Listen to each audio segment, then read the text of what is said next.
La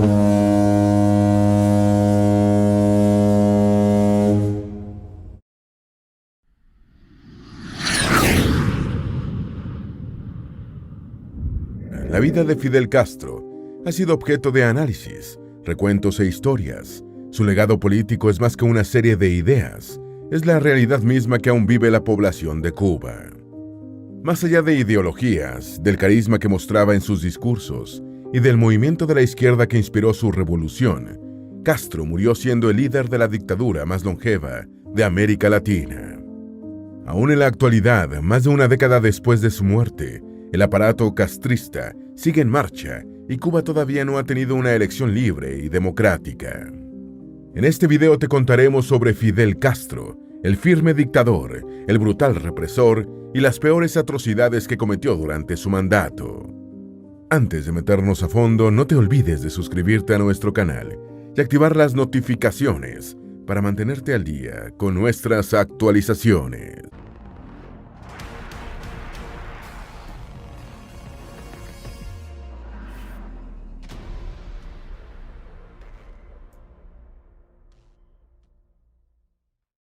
Número 1. Los asesinatos cometidos por sus autoridades. Fueron tantas las ejecuciones realizadas durante el liderazgo de Castro, que formalmente se mantuvo desde 1959 hasta 2008, que no hay una cifra exacta y oficial de muertos por órdenes de las autoridades.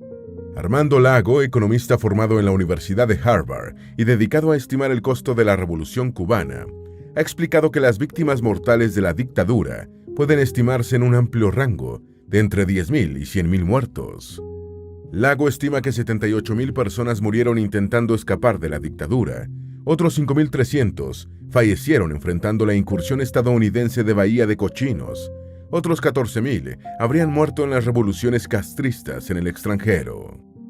El diario Wall Street Journal reportó cifras similares en una cobertura realizada en el año 2005 al proyecto de Archivo Cubano, una iniciativa dedicada a documentar las pérdidas, muertes y víctimas del régimen castrista.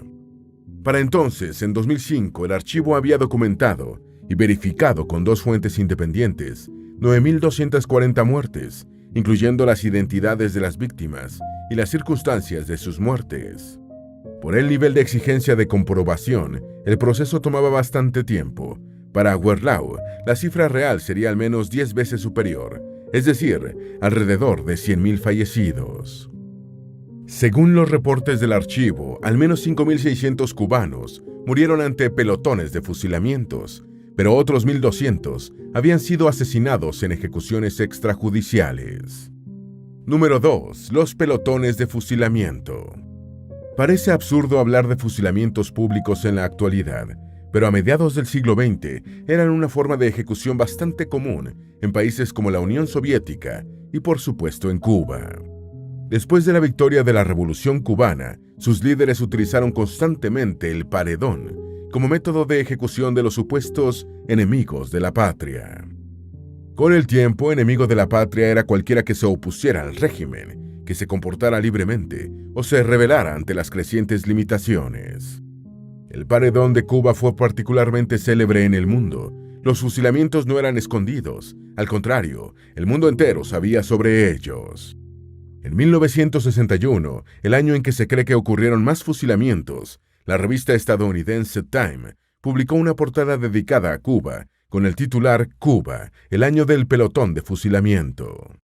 El paredón era cruel, no solo por el asesinato en sí. Todo el proceso estaba destinado a horrorizar a los acusados. Los prisioneros que serían fusilados eran obligados a esperar en fila por su ejecución. Por su posición, eran testigos de los asesinatos previos al propio. Número 3. Ejecuciones contra niños y adolescentes. Este tipo de asesinatos oficiales eran una práctica tan regular y generalizada que no discriminaba ni siquiera por la edad. El archivo de Cuba ha documentado unos 94 menores de edad fallecidos por las autoridades de la dictadura cubana. Al menos 22 murieron en fusilamientos y 32 en asesinatos extrajudiciales. Hay casos de muertes de menores de edad por excesos de las propias autoridades.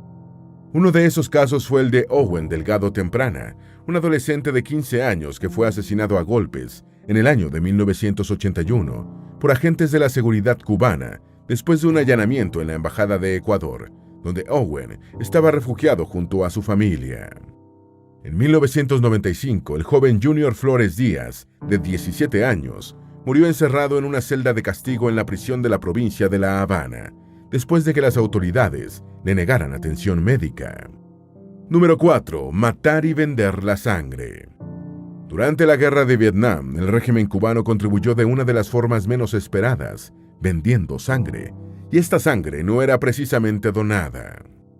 El 27 de mayo de 1966, 166 cubanos, militares y civiles, fueron ejecutados después de que se le extrajera un total de 3,5 litros de sangre. Cuba vendía la sangre en el Vietnam comunista a $50 cada medio litro. De esta manera, el país obtuvo ganancias y contribuía con las necesidades de transfusiones del Vietcong. Extraer la cantidad de sangre que se requería para realmente obtener ganancias implicaba someter a sus prisioneros a una anemia cerebral, la cual causa pérdida de conciencia y parálisis del cuerpo. El régimen cubano extraía la mayor cantidad de sangre posible de sus prisioneros antes de ejecutarlos. Paralizados, eran trasladados en camillas hasta el salón donde sería el asesinato. Suena muy macabro para ser verdad. Sí, pero no por eso deja de ser cierto.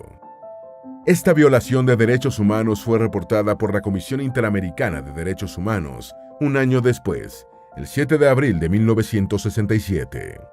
Número 5. Usar su violencia como propaganda.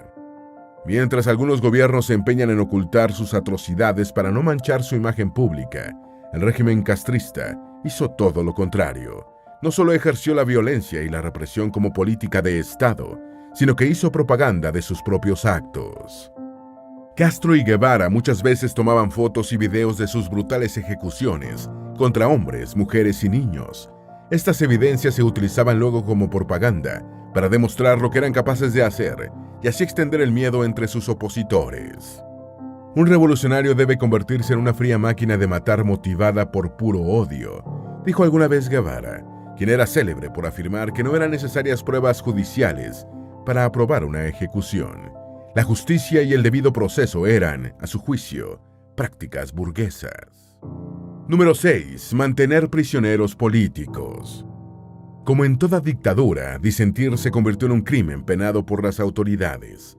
En Cuba, miles de personas han sido encarceladas en prisiones con condiciones precarias, con violencia, torturas y tratos crueles. En muchos casos, los delitos eran simplemente atreverse a protestar o reclamar derechos civiles y políticos. La persecución alcanzó particularmente a líderes políticos opositores, incluso a defensores de derechos humanos.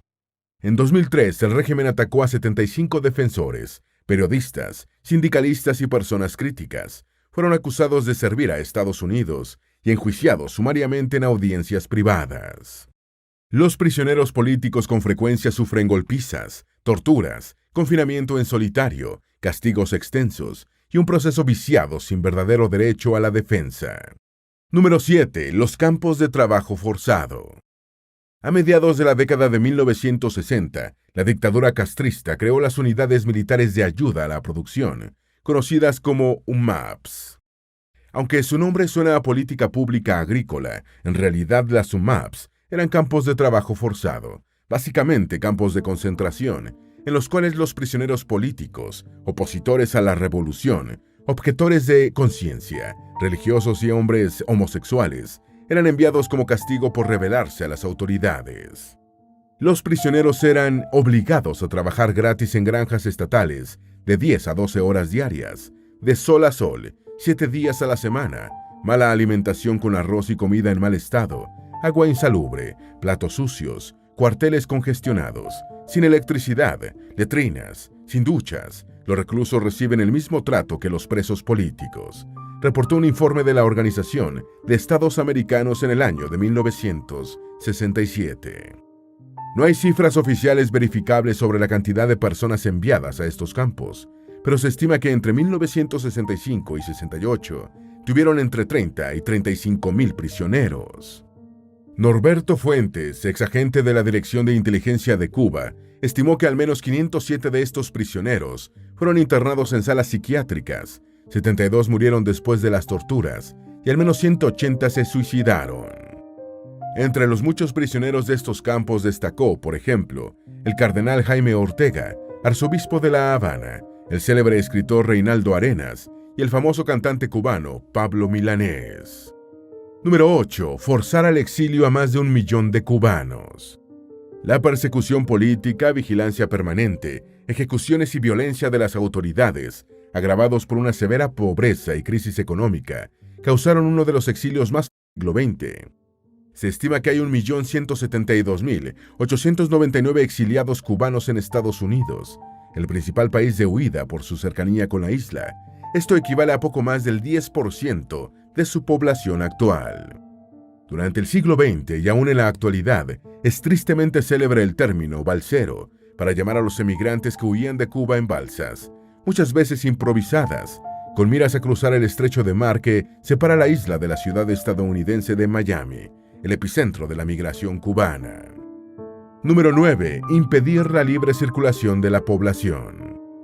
El régimen cubano prohibió la salida del país de sus ciudadanos, quienes requerían una autorización de la dictadura para viajar. Esto implicaba, por supuesto, una separación permanente de familias. Quienes huyeron de la isla no podían volver por miedo a sufrir represalias al regresar. Quienes se quedaron no podían salir y visitar a sus familiares. Un caso célebre de estas políticas fue el de la famosa cantante Celia Cruz, a quien no se le permitió volver, ni siquiera después de convertirse en una aclamada artista mundial, ni cuando murió su madre, aún en la isla. Número 10. Violaciones de derechos humanos. Además de los crímenes, asesinatos y torturas, el régimen de Castro se caracterizó, y sigue haciéndolo, por la falta de libertades y violaciones a los derechos humanos en todos los sentidos. De hecho, por varios periodos había zonas enteras de la isla, turísticas por ejemplo, en las cuales los cubanos no podían ingresar. Además de las ejecuciones y detención a sus disidentes, la dictadura de Castro mantuvo una política de violación generalizada de los derechos humanos. Se impidió el derecho a la libre expresión, libre prensa, culto y religión, libertad de asociación, de movimiento, los derechos al debido proceso judicial, la propiedad privada y elecciones libres. La dictadura cubana fue y sigue siendo un régimen totalitario que controla todos los aspectos de la vida de sus ciudadanos. Las protestas, aún en la actualidad, son reprimidas y los participantes son encarcelados. Número 11. Espionaje dentro y fuera de Cuba. Uno de los sectores más importantes de la dictadura de Castro es el llamado G2, su dirección de inteligencia. Dentro de la isla, el régimen tiene una red de espionaje interno. Sus propios ciudadanos son muchas veces incentivados a señalar y acusar a sus vecinos y conocidos sospechosos de actividades contrarrevolucionarias. A nivel internacional, el G2 cubano ha realizado diversas operaciones en otros países. Con una relativamente cercana relación a la KGB, la agencia de inteligencia soviética, el G2 cubano ha trabajado en países de América Latina, África y Medio Oriente. Por ejemplo, la inteligencia cubana estuvo en Chile con el objetivo de ayudar a estabilizar la posición del expresidente socialista Salvador Allende. Agentes cubanos tuvieron también operaciones con movimientos de izquierda en Nicaragua y Puerto Rico, entre otros. Número 12. Impedir la emigración de los cubanos. Uno de los peores aspectos del exilio cubano, además de las dificultades que implica escapar en embarcaciones en pleno mar abierto, es la posición asumida por las autoridades de la dictadura. El régimen de Castro no solo impedía la salida del país, sino que atacaba directamente a quienes intentaban huir. Por ejemplo, en 1971, un buque de la Armada cubana embistió una pequeña balsa, causando que 3 niños que intentaban huir del país se ahogaran. Su madre, que se encontraba con ellos, fue devorada por tiburones. En 1994, la Guardia Costera cubana hundió una balsa, causando la muerte por ahogamiento de 33 adultos y 12 niños, de entre 6 meses y 11 años, que intentaban salir del país. Además de los riesgos que implicaba lanzarse al mar para escapar, los cubanos debían esconderse de las autoridades dispuestas a matar a quienes intentaran huir. Número 13. Discriminación por diversos motivos. Si bien el principal motivo de persecución en Cuba ha sido la disidencia política. Lo cierto es que la dictadura mantiene una política de discriminación por sexo, raza y orientación sexual. El régimen cubano era abiertamente homofóbico, sobre lo cual hablaremos más adelante. Sus autoridades han sido acusadas de relegar a la población negra, a quienes les impedían acceder a altas posiciones de poder. Número 14. Persecución a los católicos. Casi inmediatamente después de asumir el poder, Castro dirigió ataques contra la Iglesia Católica y sus feligreses. En 1960 prohibió la celebración de la Navidad, cerró iglesias, parroquias y persiguió a los sacerdotes y seminaristas en Cuba. Antes de Castro, el 90% de la población cubana era católica, pero las prohibiciones sobre esta religión llevaron a una paralización de sus actividades. Por 5 décadas no se construyó una sola iglesia, aunque eventualmente Castro aligeró el control e incluso permitió visitas papales en La Habana. Número 15. Persecución a los testigos de Jehová. Tal y como ocurrió con los católicos, los testigos de Jehová también fueron criminalizados por practicar su fe. Muchos fueron enviados a los campos de trabajo forzado para reeducarlos. Recibieron tratos peores que los católicos. La dictadura consideraba a los testigos de Jehová desviados, al igual que a los vagabundos y homosexuales. En 1974 fue prohibida oficialmente esta religión y se cerraron todos sus templos. Muchos de estos grupos cristianos intentaron rebelarse contra las autoridades cubanas. De hecho, en su mayoría se negaban a cumplir el servicio militar exigido por la dictadura, incluso cuando esto implicaba pasar 2 años en prisión. Número 16. Oprimir a la comunidad LGBTIQ. Recientemente, las autoridades cubanas han demostrado una ligera apertura para la sexodiversidad en la isla. Sin embargo, la comunidad LGBTIQ y más ha tenido muchos precedentes de abusos en su contra por parte del régimen castrista.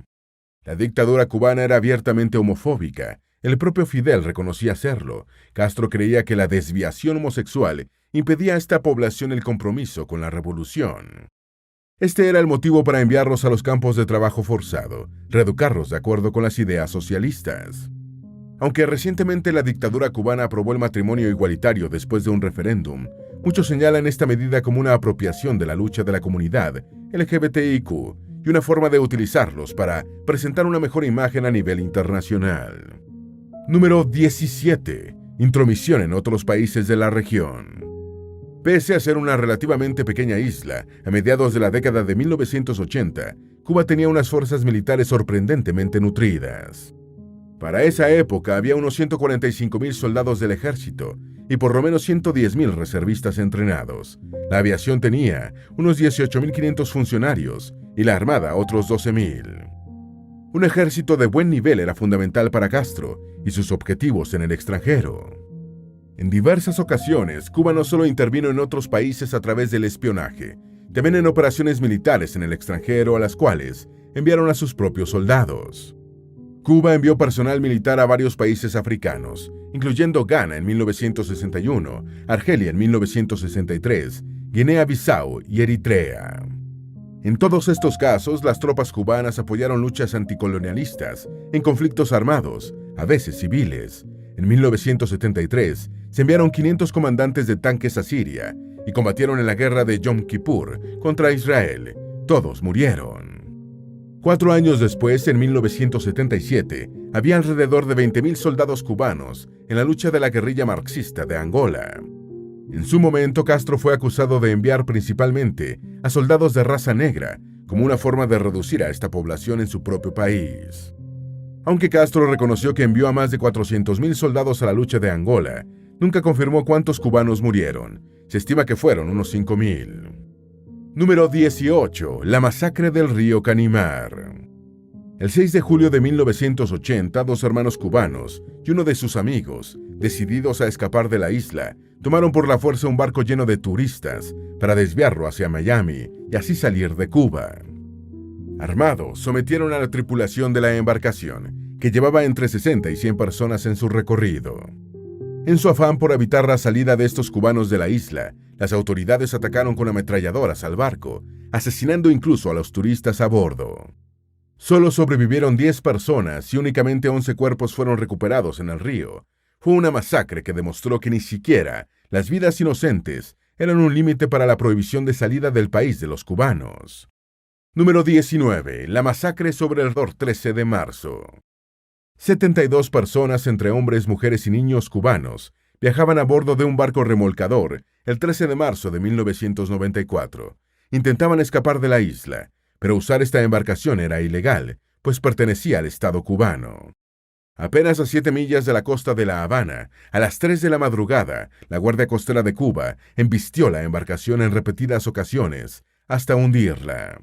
Solo sobrevivieron 31 personas, las restantes 41 se ahogaron. Los sobrevivientes denunciaron que las autoridades negaron ayuda a varios. Número 20. El caso de Hilda Molina. Hilda Molina era la ex jefa de neurocirugía en Cuba y también era diputada de la Asamblea Nacional. En 1987 fundó el Centro de Neurocirugía de Cuba, que para 1991 era el centro científico más importante del país. Este éxito no fue una buena noticia. Ese mismo año, el entonces ministro de Salud anunció que el centro ya no atendería más a la población cubana. Sus servicios serían reservados solo para clientes que pudieran pagar en dólares estadounidenses. Molina, disgustada, renunció inmediatamente a su cargo. Como respuesta, el régimen cubano arremetió contra la médico. La persiguieron y repudiaron públicamente. Le impidieron la salida del país por años, a su familia en Argentina. Número 21. Derribar aviones de una organización de exiliados. En 1996, Cuba derribó 2 aviones de una organización anticastrista formada por exiliados cubanos llamada Brothers to the Rescue, Hermanos al Rescate en español. La organización buscaba ayudar a rescatar a cubanos que quisieran escapar de la isla. 4 personas a bordo de los aviones murieron en los ataques. Un tercer avión de la organización evadió a las aeronaves cubanas y logró regresar a Estados Unidos. Aunque Cuba alegó que fue una violación de su espacio aéreo, una investigación demostró que las autoridades cubanas sabían de estos aviones porque habían infiltrado al exilio cubano. Su espía fue parte del plan y esto implica que Cuba misma participó en la conspiración para violar su propio espacio aéreo. El espía cubano fue condenado en 2001 por un tribunal estadounidense y otros 2 pilotos cubanos fueron acusados por asesinato. Número 22. Militarizar el país. Desde 1980, la dictadura cubana se enfocó en crear un importante sector militar, quizás demasiado grande para las verdaderas necesidades de su país. El ejército cubano alcanzaba unos 145,000 integrantes, con otros 110,000 reservistas. La Armada cubana tenía unos 12,000 hombres, más que la Armada de Canadá. La Fuerza Aérea disponía de unos 18,500 soldados. Muchas veces se ha considerado que Cuba tiene una de las fuerzas armadas más poderosas de la región latinoamericana, pese a ser una isla del Caribe. ¿Es realmente necesario un sector militar de ese tamaño en la isla? No solo porque lo que implica en términos de poder, sino de costos. Para 1985 se estimaba que Cuba gastó unos 1.800 millones de dólares, pese a la severa crisis económica y social que ha enfrentado su población por décadas. Cuba gastaba $160 per cápita en el sector militar, más que Brasil, Paraguay o Guatemala, incluso más que el Chile de la dictadura de Augusto Pinochet. Número 23. Usar el embargo como excusa para someter a la población. El embargo comercial impuesto por Estados Unidos contra Cuba afectó no solo a la dictadura, sino también a la población en general. Para los cubanos, racionar los alimentos y productos cotidianos se hizo parte de su vida normal. Sin embargo, esta medida estadounidense ha sido usada como bandera para justificar la represión, los malos manejos económicos y la desigualdad en la isla. Por décadas, Fidel Castro fue el principal beneficiario de una política equivocada de Estados Unidos que le permitió jugar a la víctima y desanimó a otros gobiernos de condenar sus políticas represivas, declaró José Miguel Vivanco, dirigente de la organización Human Rights Watch. Número 24. Nombrar a su hermano como sucesor.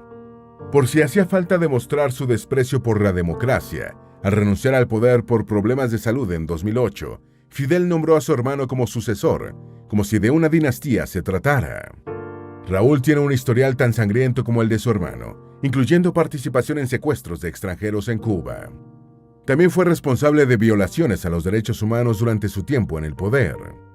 Raúl, a su vez, se separó del poder unos años después. Como su hermano eligió a su sucesor, Cuba no ha tenido elecciones y la población no ha podido escoger libremente a sus dirigentes. Número 25. Armar un aparato estatal que mantiene la dictadura. Quizá la peor atrocidad de Fidel Castro fue su efectividad al desarmar el Estado y rearmarlo de acuerdo con su conveniencia. El aparato represivo y controlador de Cuba sigue en pie y ha sobrevivido más de medio siglo, pese a que la región entera abrazó la democracia a finales del siglo XX. Cuba ha sabido mantener su totalitarismo, incluso después de la caída de la Unión Soviética, buscando y manteniendo aliados que lo sostuvieran económicamente, como fue el caso de Venezuela a principios de la década del 2000. Cuando se anunció la muerte de Fidel Castro, cientos de cubanos exiliados salieron a las calles de Estados Unidos a celebrar la muerte del dictador. Sin embargo, no marcó una apertura para la libertad de los cubanos. Pese a ello, cada vez han sido más frecuentes y firmes las voces disidentes en la isla. Los movimientos políticos opositores al castrismo se han organizado en diversas olas de protestas. Aunque han sido severamente reprimidos y muchos líderes encarcelados, el espíritu de la libertad sigue buscando espacios en Cuba.